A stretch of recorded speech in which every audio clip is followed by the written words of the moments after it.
Mahigit 20 pamilyang nasunugan sa Pasay City kagabi. Nakatutok si EJ Gomez.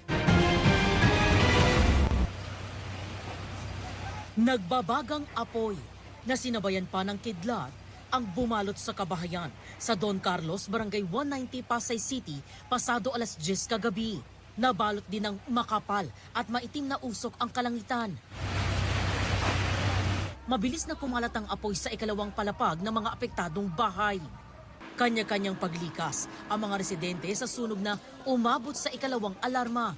Nung nagsisigaw na may sunog, lumabas na talaga po kami. Hindi na namin inisip yung mga gamit namin. Inuna kong inilikas itong mga anak kong maliliit. Kasi meron pa akong apo na 3 years old. Ang lakas na po talaga.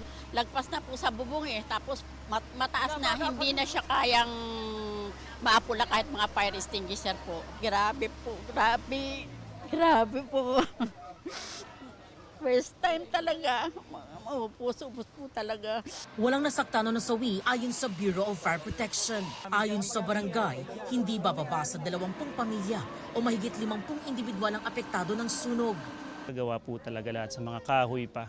Kaya mabilis po talaga kumalat yung apoy po. Hindi po bababa ng mga 10 bahay po.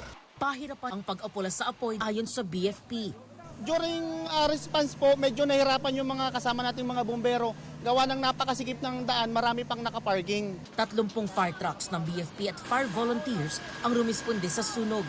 Inaalam pa ang sanhi ng apoy at halaga ng pinsala.